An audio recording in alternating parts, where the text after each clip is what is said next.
another return on investment segment. And we're at the new Indian Hill Middle School today with our principal, Lauren Gentine, and Brandon Nelson, and our CFO, Mick Davis. Lauren, we've been in this building now for just over a year. Tell us what's happening in these wonderful new spaces.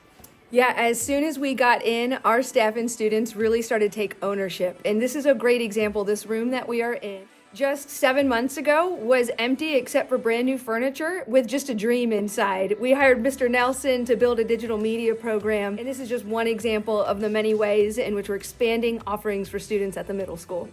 That's awesome, Lauren. And Brandon, you've been with us now for a little while. You've kind of gotten used to it. But what are the students doing in your courses? Could you just give us some highlights? Sure, yeah. So right now the students are partnering with local businesses to create radio advertisements for those local businesses like Jaguar Land Rover, a couple other companies who sponsor our athletic organization.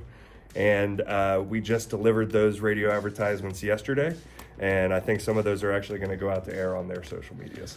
What are the students learning to do when we talk about media productions? Because this is a career pathway now that we have pushed down from the high school all the way to 5th grade. So can you give us an idea? Yeah, so we're starting with fundamentals. I'm doing audio. We're going into video production. We're learning how to operate a camera. We're learning how to edit. And we're learning how to really craft their messages because I want to empower our students to feel empowered in the digital landscape. That's awesome to hear. And Mick, as you know, we worked with our constituents when we came up with the IH Promise Plan, and one of the things they wanted were career pathways. So what we see here is the result of a lot of that feedback.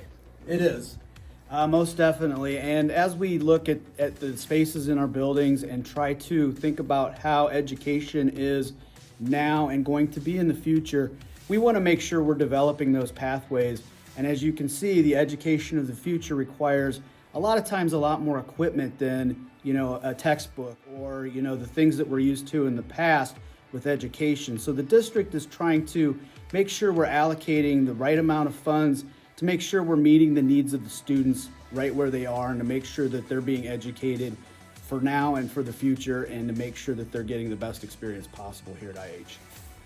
Media productions, brand new spaces, students creating learning spaces with their teachers. That's a return on investment at Indian Hill.